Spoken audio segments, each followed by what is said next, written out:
Hi there, I'm Bruce Braviroff. I am founded Your CFO. We are a fractional CFO service located in Southern California, servicing clients nationwide.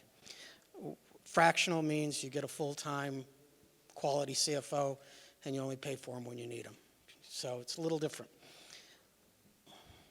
Okay, button work. I have so much fun with buttons.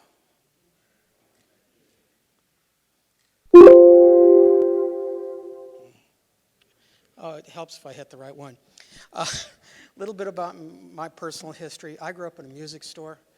I was working in it when I was 7 or 8 years old, and by the time I was in high school, I was managing one of them. After high school, I got involved in equipment finance and spent 20 years, 25 years doing financing all around the United States. And I was the guy you came to if you had a weird commercial finance deal and you needed to get it financed. And over that length of time, I've really financed everything from a new outhouse to a brand new 737. So it taught me a lot because it was a way of, when you're lending people money, they'll tell you everything. So you get to see the books and get to dig into it. And then I was working for one of my clients doing some consulting and told them that their CFO had made a mess of everything, and somehow the next day I was his CFO. It wasn't something I planned, it just worked out that way. Fractional we'll talk about later. The C-suite. When we talk about challenges in the C-suite, you have to remember the C-suite in a lot of companies can be really small. Some of the companies I deal with, the C-suite is the owner and his wife, or the owner and his brother, or something like that. And then I've got some that I've got 15 people all live within the C-suite. So each C-suite's different. And you have to remember that the key players really in a C-suite are your CEO. They're the founder. You should have a CFO and a COO. CFO, Chief Financial Officer, COO, Chief Operations Officer. And if you're not operating that way right now, it's something to consider because it gets people focused on what they should be doing, not what everybody else is doing. The CFO is the one that has the overview of everything from a different place because we're thinking about how much money. The CTO, the names go on and on, so it's not that big a deal.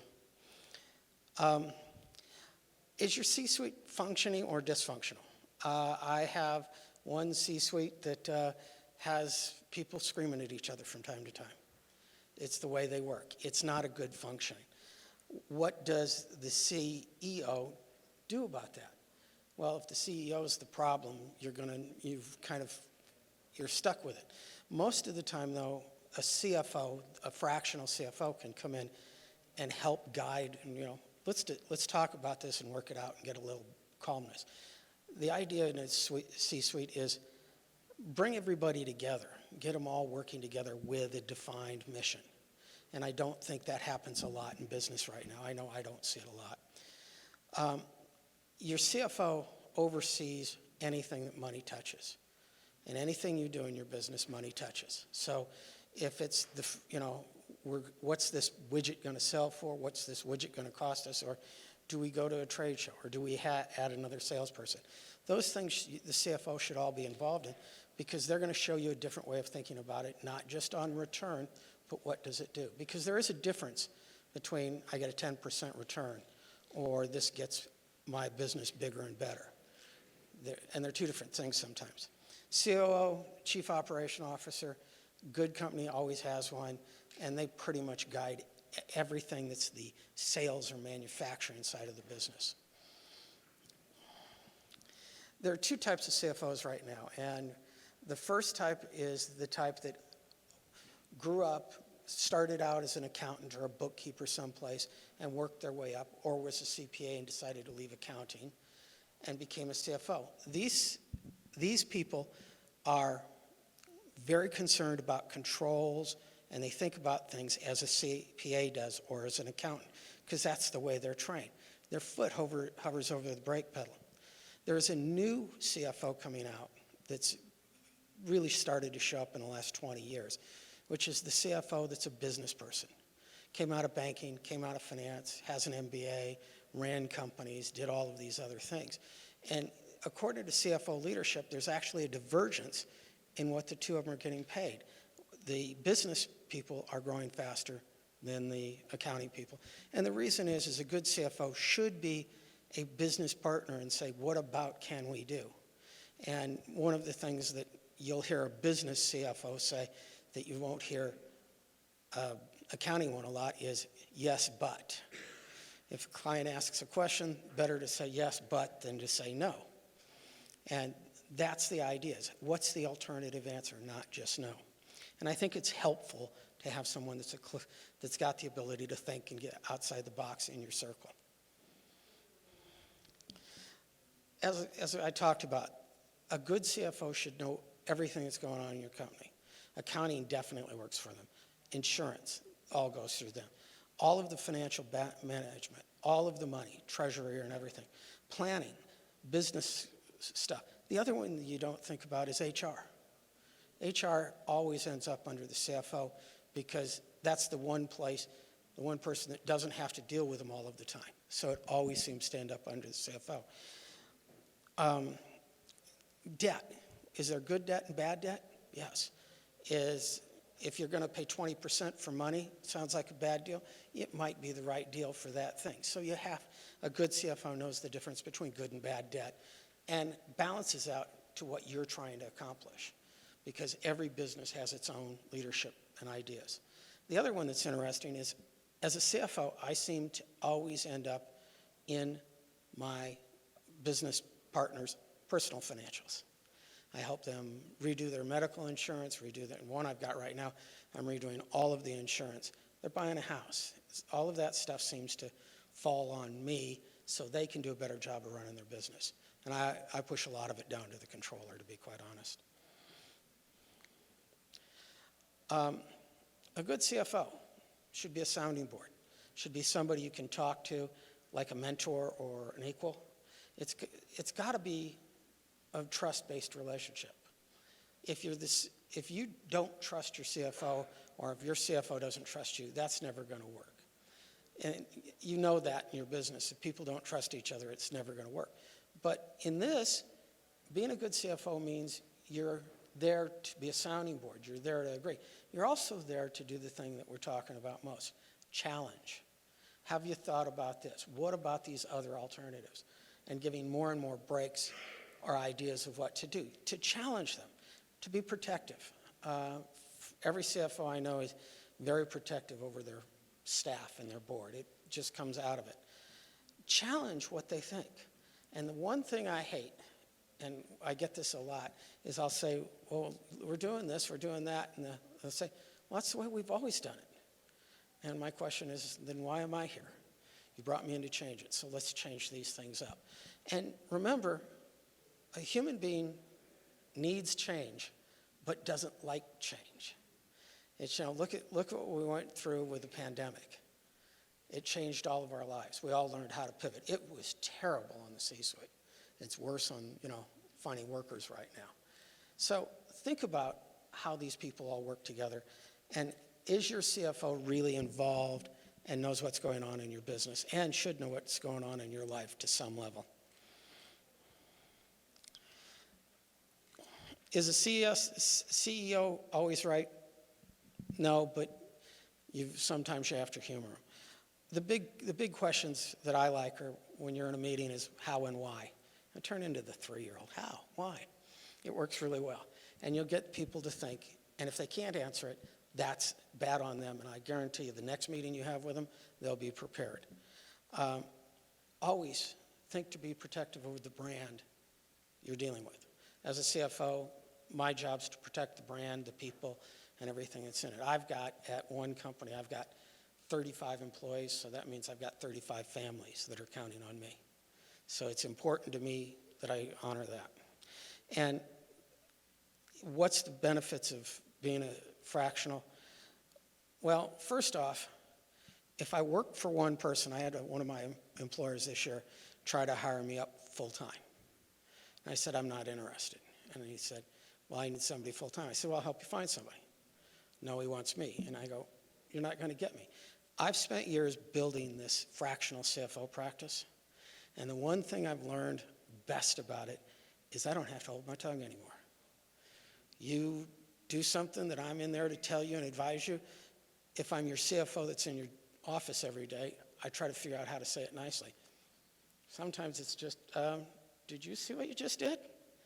And that's one of the things I really like about being a fractional.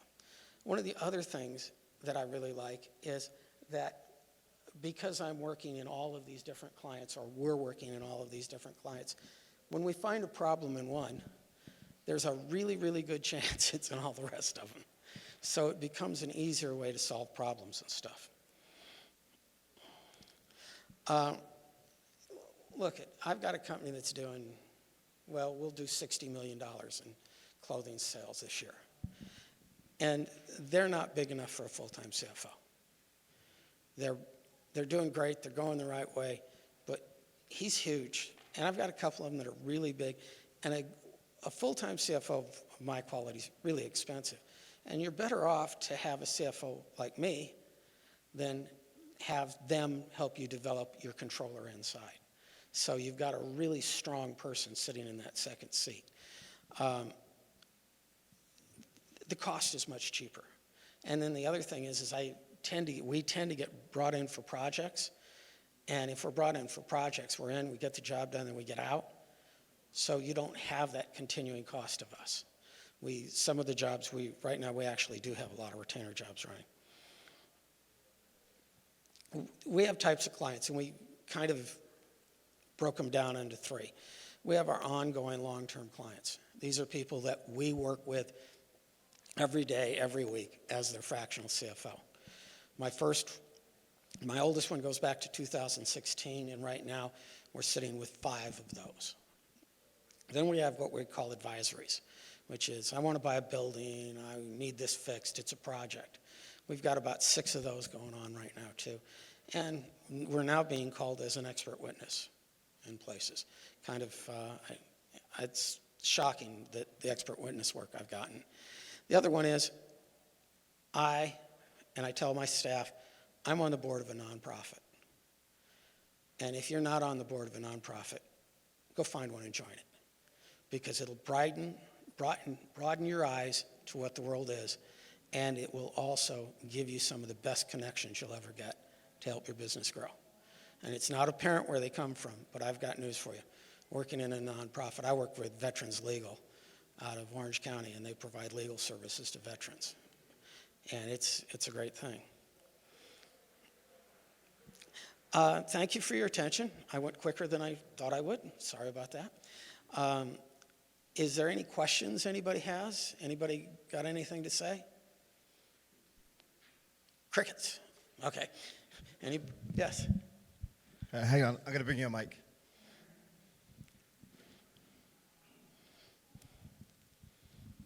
I was very interested in the presentation. Thank you so much. CFO, is that national or is that just regional? Well, in terms of providing that service? Our group covers national. I've got a client that we just finished with in Boston. We've talked to a couple in Chicago. It's because of what we do, unless the client wants one of us in their office every week, we can be in and out of offices all of the time. I've got one client that wants me in their office every Tuesday. So I'm there every Tuesday unless something else is going on. But like I interviewed with a group in Chicago, and I turned their job down because it was a bigger job than I wanted. But they would have flown me back to Chicago every other week for 3 days. So, it depends. With the computers and everything, I carry my whole office in my bag. I don't know what else I need. Yeah, here I come.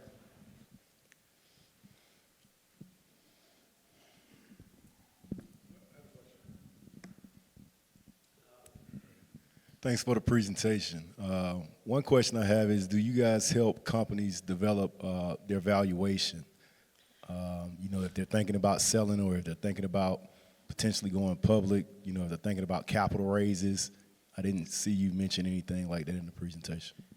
We do a lot of what you're talking about. The evaluation, I prefer to help get a company ready to be evaluated and then bring in an external evaluator that's not us. It's not a big fee to do that, to bring in the external. The bigger fee is getting everything cleaned up. I'll tell you that if you want to sell your company or take it public, you should have started planning it 3 years ago, because the cycle's going to take you a while. We can speed it up with people that know what they're doing, but it is a long cycle to get. But to raise money, we do that all the time. We raised $30 million last year for clients, and so raising the money's very big part of what we do. A lot of our clients hire us to get in and help them clean them up, and then what I call recapitalize them, which is fix their debt, bring in new debt, and things like that. Your microphone's coming, so.